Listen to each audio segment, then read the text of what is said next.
Well, I won't re-thank, but thank you, but I will say, thank you for having me back. Yeah, I won't re-thank everybody, but it's nice to be back on campus, especially for this kind of project. My work is all about language. Language is the subject of the work. It's also the primary material of the work as well. So from old encyclopedias and dictionaries, literary journals, to old newspaper archives, I'm interested in what can be found in the archive, but also what an old dictionary has the capacity to tell us now. So it's the subject of the work, it's also my primary material, but I have also found that language is a way to, a kind of prism through which to interrogate all other topics. And struggling with the duality of language, right, that capacity of language, that if we know the same words, there is nothing that we cannot know about one another. There is nothing in this world that cannot be understood. Capacity. And on the flip side, that because language is an extension of us, that it is bound to fail, right? It is a human creation and bound to disappoint. Its failure is inherent in what it is. That kind of duality remains the basis for my making. Capacity and failure. I was listening recently to an interview with Teju Cole. He's a critic, photographer, art critic, and he talks about that even though he's left behind the religion of his childhood, that he's left behind all credo belief, that something of that language remains intact for him.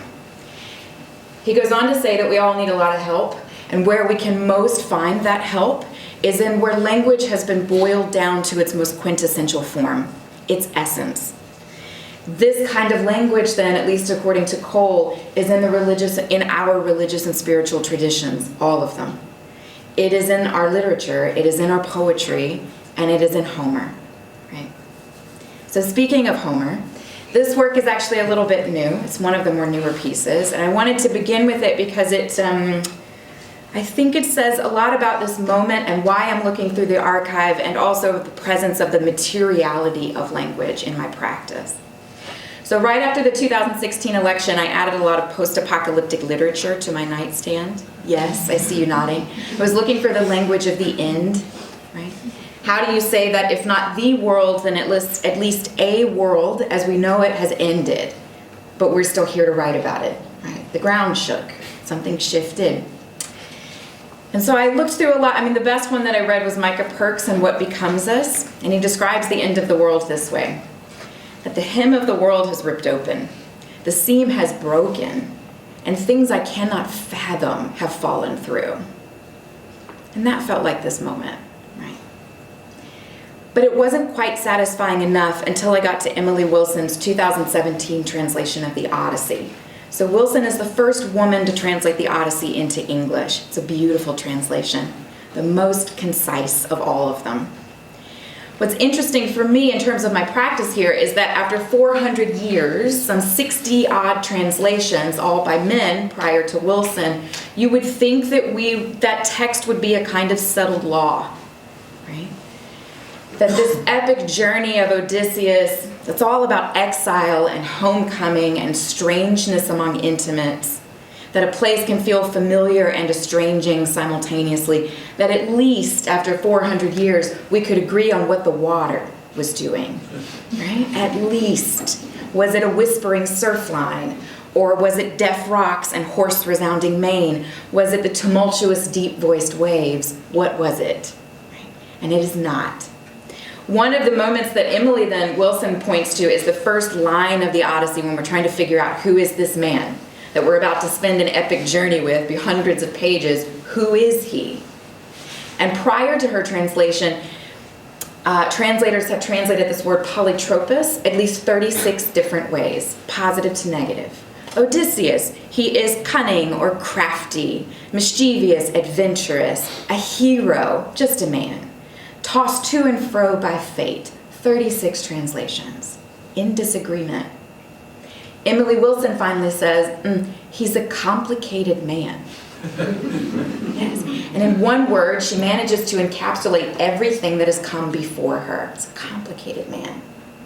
My interest in the Odyssey is in book 13, when Odysseus finally gets home, 20 years of washing up on the wrong shoreline after wrong shoreline, weeping every time he realizes he's not home yet.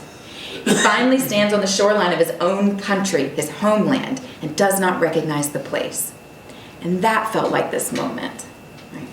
So I'm interested in opposing translations. The work on the left is a translation from 1852. What men are born here? It's the first question, one of the first questions Odysseus asks Athena. What men are born here? By 1980, that translation shifts to what people dwell here. What men are born here, what people dwell here, comes from the same Greek. It is not the same question. Right? The beginning lines of Emily Wilson's translation of the Odyssey, tell me about a complicated man, muse. Tell me how he wandered and was lost. Tell the old story for our modern times. Find the beginning. Right? Find the beginning. What I'd like to talk to you then about today is showing a little bit about the presence of language in my practice, finding the beginning. And then also the presence and necessity for archives in my more recent practice, that research-based work, which is why I'm here at Davidson. So the first time that language shows up in my work is I was in grad school. I'm originally from Alabama. I went to grad school in Atlanta, Georgia State. I was making work about race and identity. It wasn't very good. But the critiques I was getting were awkward. And so I started to take those critiques and make that the work itself. So I made a paper bag piece that was about colorism, paper bag test. And the critique I got was, well, don't you think that's a little elitist because I don't know that history? Or maybe you should make the paper bag into a slave ship, and then I would get that it's about race. It's this dumb idea. Or, I just don't see color, so I can't critique this work. Right? And in order to not digest that and to internalize that language, I started to write it across the chalkboard, and that, you guys are mostly young, write it across that chalkboard. I used to have to write a thing until you learned it, until you internalized it. It was a kind of punishment. And then I would erase it, same text. So do people ever think you're white as the text for this work? And then on top of that erasure, what looks like tiny, snowflakes, land masses, they are the letters of whatever phrase or statement was coming out of those critiques. Write it over and over again. It's a way to deconstruct that language. I'm not a good first responder, right? How to answer, how to respond in the moment, it's difficult. But by the time I've written it 100, 1,000 times, maybe it becomes more easier. It's a way also to not internalize, maybe, so that I didn't make 100 little slave ships just so that the work could be understood in the world, to get it outside of self. The thread of this work is also in the later series because writing a thing, that repetition of a thing and physical repetition makes it manifest, right? Makes that language physically manifest in the body. The rule for this series, and this thread continues also, is that the work is not done until there's some sort of labor-intensive pain, right? My hand would hurt, and that's how I knew it was time to end the piece. It's a kind of limit for the work that could extend into forever, right? I'd also call it white noise and make fun of the speaker. I could take problem and make it more lovely. It worked on a number of levels. It did a thing for me. It introduced language into my practice, probably the best thing it ever did.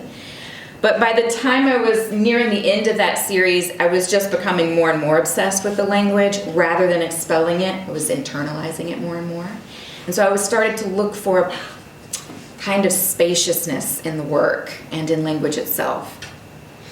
So this is a definition from Gray, American Heritage Dictionary in 1984. What's interesting is in 1970s, same dictionary, American Heritage, this definition of gray is not there. By the 90s, it's gone again. It only shows up in the 80s, right? Designating an urban area deteriorating into a slum. Something about the 80s necessitates the presence for this definition. And also something about the American Heritage Dictionary necessitates the presence of this. Language is not settled law. It is constantly reflective of who we are at any given moment, particularly any given decade. That then led to this research into contronyms. So contronyms are words that contain their own opposite meaning. They're absurd. Right? There's 88 in the English language. They exist in other languages, but I'm monolingual, unfortunately, and so it's difficult to find the poetry for me in other places. But contronyms, my favorite is still quiddity. Quiddity is the essence of something and a trifling nothing. It is everything and it is nothing at the same time. Ravel is another really good contronym. It is to tangle it all up and complicate a matter, or to simplify it and draw it out to its most linear form, right? It is both of those things simultaneously. Not every contronym is good. Dollop is a dumb word. It's a dumb contronym. It is, like a dollop of daisy. It's a lot of a thing or a little of a thing. There's no poetry there, right? So not all 88 of the contronyms will make it into this series. There has to be some relationship to the body, right? This is Flesh from 1968. Mankind in general, all of humanity, or just my people, right? Both at the same time. So the process here is that I'll photo transfer from an old, outdated American Heritage Dictionary, in this case, rewrite the text in graphite onto American Masters bright white paper. They don't make this anymore. And then erase a little bit of spit in pink pearl eraser. Spit is more acidic than water, and so it eats into the surface of the page. What looks like just illegibility is actually that eraser tangling itself, right, and clinging to the page or releasing itself beneath it, kind of piles underneath the erasure dust. These works must always be shown close in proximity because the contradiction must abide one another forever. And looking at these contronyms, I started to notice that not just the definitions were in opposition to one another, but so were their kind of illustrative sentences. Those idioms that give context to the word, life to the word. So bound is a contronym. This is from a 1982 dictionary. The illustrative sentence that's left legible, the ends of the earth, the end of his rope. Temper from 1968. To lose one's temper, to keep one's temper, both are very possible. And this is the detritus that falls beneath. So the bound erasure contronym that you just saw, this is the work that would have fallen beneath. It's a little bit of spit, it's paper, and it's the pink pearl eraser. And so it gets scooped up, placed on a plinth and under a vitrine, and it becomes a sculptural work. This is important to me. This sense of residue of language is really important to my practice. That it's never gone, it just shifts form. Right? The language is never fully eviscerated. It retains the title of which it came from. That's still bound. This is still fined. The form of it has shifted. Its essence hasn't. It's also interesting, just an aside, 1982 is a very controversial dictionary year. So funny. People were really upset about that 1982 American Heritage. This is the year that the Contributors Board starts to add non-linguists. So Dr. Angelou sits on the board, Carl Sagan, Antonin Scalia. The most controversial was a New York cartoonist, and everybody was like, why? He draws. And the justification from the dictionary was, well, he has the most efficient use of language of anyone else, right? You say it quickly and be done with the thing. And he did that. This is also the year that the dictionary turns incredibly violent, interestingly. So the illustrative sentences for find, you could say anything. I found my keys. And that is one definition. But the rest of them point to the criminal justice system, right, in a way that feels incredibly unnecessary. So the jury will find for the defendant. The liar will be found out and put on trial. The burglar will be caught and brought to justice. Over and over again, and I know this because I read the entire dictionary looking for those illustrative sentences, there is a leaning towards the criminal justice system, a kind of retribution that again says something about American Heritage Dictionary in 1980s and therefore something about us as well. This, though, is the closest as I will get to being author. I've been dealing with the language of others, everything to date. It's the language of others. Maggie Nelson calls this a kind of preference for or a leaning on the other's words, someone else's words, a weaving together of others' words and mine. This is my book, close as I will get to being a writer. So from the 18th century to the 20th century, this hymnal is comprised of 100 versions written from those 18th to 20th centuries, rewriting the lyrics to My Country 'Tis of Thee. These rewritten lyrics, when you keep the melody but change the words, this is called a contrafactum. It used to be much more popular in American history. The idea was, well, if we all know the words to My Country 'Tis of Thee, then I can just call out the lyrics to you and we'll learn new words together. But we all know the song, right? It's a kind of call and response, but it's also a way to link us all together. We will all know the music. It also used to be a really economical way to print, right? So I don't have to print the musical sheets, the notation, just lyrics. We're all on the same page. What's interesting about My Country 'Tis of Thee and a couple other of our kind of political anthems, national anthems, is that when the words shifted, they were for all different political ends. So a lot of prohibition versions, for those of you who've read the book, these are the most boring, right? And so melodramatic, lots of temperance versions. Suffragettes had their versions, Union pro-labor versions, the Confederacy had their versions, as did the abolitionist movement, right? 100 different ways of thinking about what it means to be American, and often those are in contradiction to one another, in opposition. So I bound all 100 versions together and then burned the musical notation away, because that's a consistent thing. That's what keeps all 100 versions together, is the music. That's burned away, and all you're left with is 100 different opposing versions of what it means, what this national identity means. So the archive, right? It's a little bit more present here, but it's also present in this work. So I want to show you just a few series more recent that still grapple with a kind of research base, the necessity of the archive to prove the work. So in 1987-88, Edie Hirsch writes a text called Cultural Literacy, Things Every American Should Know. Instant bestseller, national bestseller list, New York Times bestseller list for 6 months. It's also really controversial because it's one person, one man, version of what it means to be American, right? In the back, there's a list of 5,000 things, an index of 5,000 names, dates, events, slang words, places, that if we know them according to Hirsch, then we will feel like we belong together in this place. In that list of 5,000 things, there's 9 patriotic songs. My Country 'Tis of Thee, of course, is the first, right? So this work is the same read as the hymnal. So it begins the series.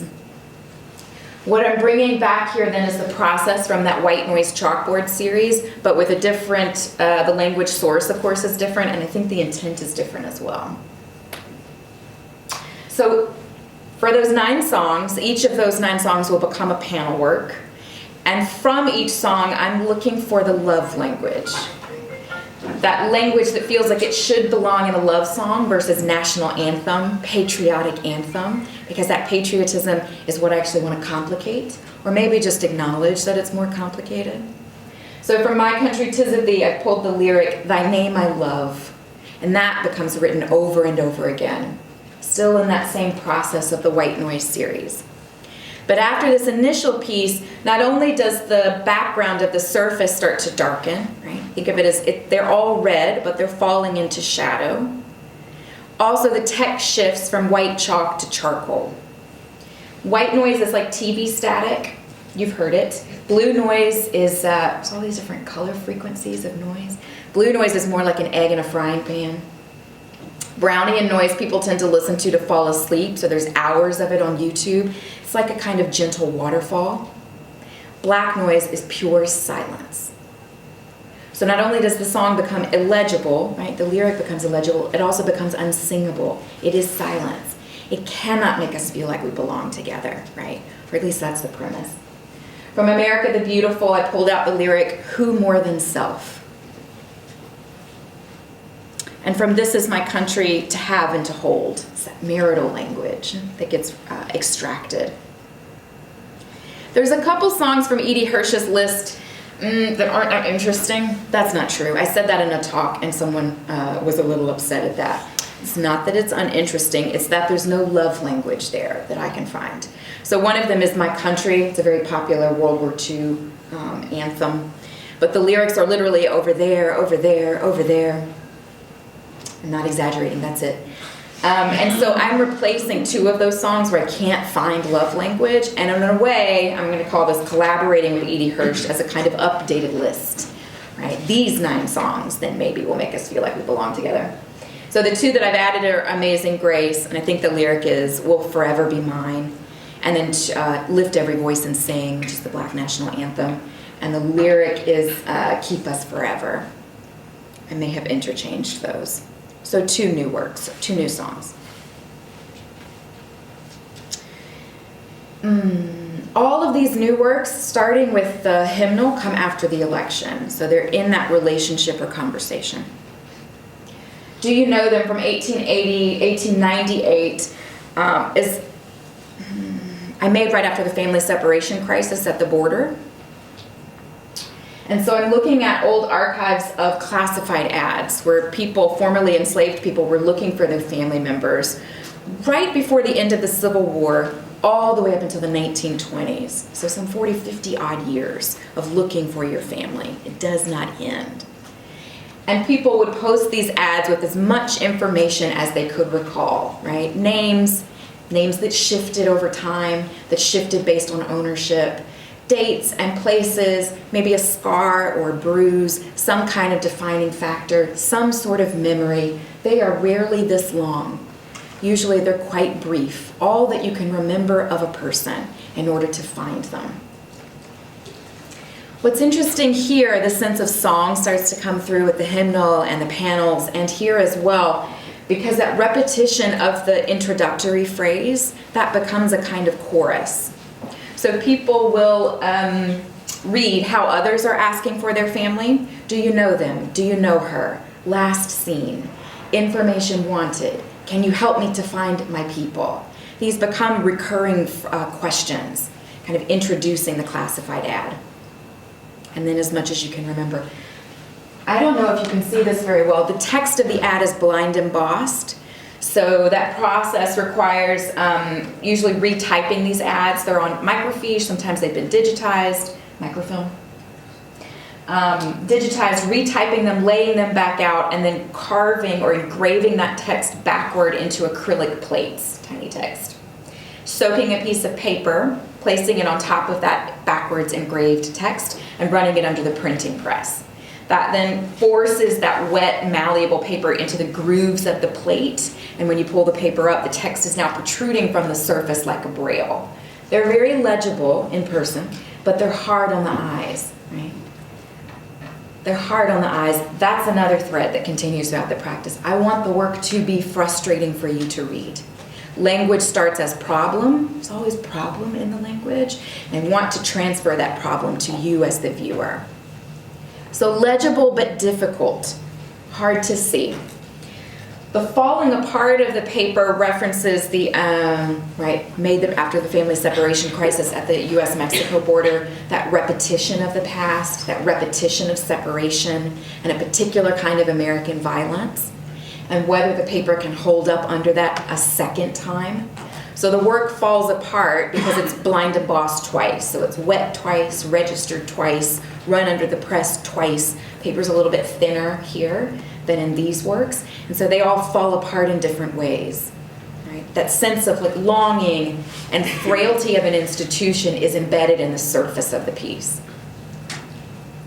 So the red works, these are the same classified ads. The red works, the repeated phrase, do you know them, have you seen her, is always at the top. In the black works, it's usually embedded somewhere in the text. So there's a little bit of a difference here. The red works to me feel like love letters. These feel much closer to mourning, but I think you could say they're both doing the same. So the text here is embossed on a really soft, rich, dark arches black paper. I think this work has helped me to find my people. Can you help me to find my people? This phrase only shows up in the 1890s. That's not true. A few people say it before then, but it really becomes popular in the 1890s. This is the nadir. Some historians call this the nadir of post-Reconstruction race relations in the U.S. And so at the moment when it is the worst, right, the worst of times, is when you start to see this popularity of the phrase, my people. People start to claim a people, even in the worst of times. This is a close-up. So in person, a little bit more legible, but still hard on the eyes. The black works also tend to, they suck all the light in the room into themselves, right? They kind of hold everything unto themselves. They weight the room. This is in Mississippi from 2019. What's different about this work, it's not a complete phrase here. What begins to be repeated becomes a kind of narrative, right? And so different ads will use the phrase in Mississippi in different parts of a sentence. For instance, I last saw her in Mississippi. I last saw him in Mississippi. They were last seen in Mississippi. She married a man in Mississippi. I left them in Mississippi. So in Mississippi becomes the chorus or the refrain. It also becomes the dastardly thing of it, right? An indictment of a place. And then, of course, the Odyssey.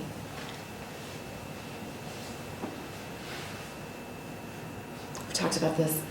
What land is this? What people? What men are born here? Who are the people that dwell in it? So this is the same process then as the contronyms, that rewriting, erasure must reside close to one another, forever in contradiction. That illegibility of the text is a way, again, for me to make physically manifest, to understand a moment, right? To understand this political moment by a 400-year-old translation, or not, this is a more recent translation, but a text that's incredibly foundational to Western literature. And also to have some kind of mastery over it. It's not just about making it manifest, it's also in the rewriting, and by the time the work is done, my saliva's all over the work, right? It's a kind of ownership of it, language, that feels outside initially of my grasp. These are 3 different translations from 2000, 1980, and 2017. They're a little out of order, so they should be. And tell me this so I will know, and tell me besides because I'm eager to be assured. But please tell me the nature of things around here so that I can judge for myself what I have fallen into. I mean, not only is that pleading to know a place and a time incredibly evocative of this moment again, but it's just interesting to me how concise someone can be. I think this is Emily Wilson, 2017, and how damn wordy someone can be, right? But that it comes from the same origin. 2017. It was his homeland he missed as he paced along the whispering surf line, utterly forlorn. So weeping for his homeland, he went limping along the shore of the loud roaring sea with many a groan. It's not the same language. A couple more. So in 1963, the Birmingham News editorial board made a decision not to publish any civil rights stories on their cover pages. Though these events were happening, protests, arrest, this is the spring campaign when you get the iconic photographic imagery of police dogs and fire hoses and children K through 12 filling every single jail that they had available, stretching into the county. Birmingham News, where these events are happening 2 blocks away from the newspaper, instead reports on, Sophia Loren is sick in bed, old celebrity, can't get to her movie shoot, right? There's above the fold, one large photograph of a Birmingham News reporter who's sent to visit the zoo and pets a snake, and that's their story for the day, right? Spring campaign is when these really, when these particularly police kind of sanctioned violent moments occur, and none of that is reported on the Birmingham News front pages. Washington Post, New York Times, I think even the Montgomery Advertiser reports. Birmingham does not. And so the blind embossing here acts as a kind of a pointing to what's missing. You really only know what you're not seeing by the date, 1963. And then only if you know the history.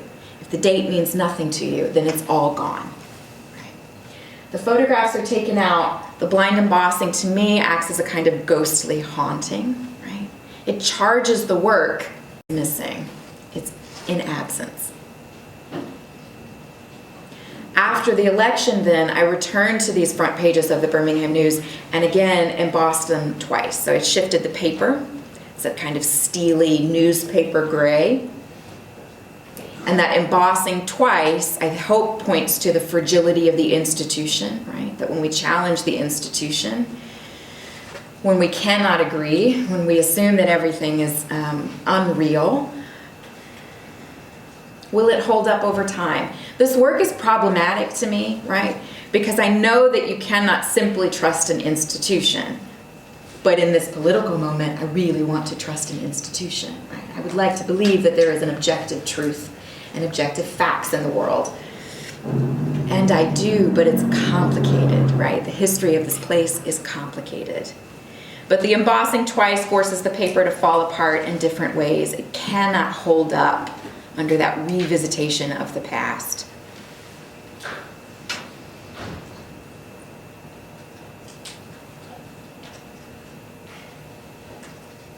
Oh, just one more thing.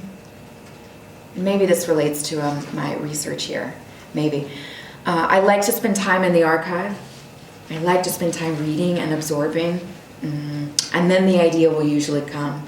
Let's knock on wood, the idea will come. But I'm still in the reading phase, like to take in everything possible and see what comes up. But I did want to mention this work because of your arboretum status as a campus, college campus. So My Destiny is in Your Hands is based on the language of flowers, floriography. This language of flowers in the presence of a lot of floriographic dictionaries, especially in the US, it comes from a resurgence in 19th century Victorian England. So today we know there's different colors of roses, each of them mean different things. It's very generic. Roses equal love, yellow roses friendship. Meh. 19th century Victorian England, the camellia, my destiny is in your hands. The iris, I burn for you. Right? Delaware's peach blossom, I am your captive. It's very Victorian, romantic, melodramatic. Right? It's a charged language. And so I looked through a lot of these old dictionaries and I wanted to translate specifically the official state flowers of the American South. The camellia then is actually Alabama's state flower. And pair them with states that in particular my family left in the second wave of the Great Migration. So homeland, those flowers of the South, and where we left. Right? The migration, both waves, I think sees, maybe it's the second wave, sees 6 million African Americans leave the South in a really steady population shift that changes the South, but also the rest of the United States. It changes the landscape and the history of where we left to. And so pairing those two together becomes a way to kind of write a love letter to home, to Alabama, but also it becomes indictment. There must always be 300 camellia petals present as a way to memorialize the number of lynchings post-Reconstruction just in Alabama alone. So though this is love letter, my destiny is in your hands. It is also indictment. I am your captive. I burn for you. Let me go. Very Victorian. Love letter and indictment. So one of the things that I'm interested in during my research here, it's a little hard to see, sorry, before I move on. This is a flocked wallpaper. I don't know if you remember this. It's like in everybody's grandma's house, it used to be. Flocked wallpaper, it's like it used to be called embossed as well, but it's like a velvety plush material that raises from the surface of the paper itself. Ornate designs. So these flowers then are what's flocked or embossed with that kind of soft material. It's hard to see. It's hard to see here and in person, and it only becomes legible the closer you get to the work or when light shines on the work, it starts to glisten. The idea then for me is that so much of the work begs to be touched, to be understood, right? Especially that blind embossing. Everything has a kind of tactility to it. For those of you who read the Hymnal, the more you read the work, the more it falls apart and you become implicated in its destruction, right? Or in saving it. But this work is the only one that you can actually, except for the hymnal, you can actually touch, and it'll hold up. It'll hold some part of your residue. You can wear that flock away, but it's meant to be touched in order to be understood. So, your campus, up until relatively recently, was nationally accredited as an arboretum. You know this. I think the reason for decertification was a few of your hurricanes here took out a lot of trees. It also, no one actually says the actual reason, or I can't find it yet. But it requires a kind of care and intention and a number of particular rare species, which you still have. So in 1855 is the first time that this shows up in the faculty minutes, that the faculty wives want to be intentional about planting this place, intentional about the grounds of this place. I don't think this actually happens until 1861. Faculty wives and students, it's a kind of legacy building, right, to leave a tree behind that will far live beyond you or your presence in this place, to change, again, the landscape of a place. People plant them for themselves, they plant them for their sweethearts, they spend a couple of days actually doing this very intentional planting. All the way up until I keep looking at the archivist in the back because I'm going to be fudgy on my dates right now. 1920s, 1940s is this intention of planting, and then you only lose your accreditation maybe 3 years ago, 2016. It's possible to be recertified. It takes a lot of money and a lot of intention. What's also interesting about your status, though, is that you have a lot of rare plants that were extinct from 2 to 50 million years ago before they were reintroduced here by your intentional planting. 2 to 50 million years ago, extinct. Incredibly rare. So they existed in parts of Asia, they were brought back here. You have trees that really shouldn't be here.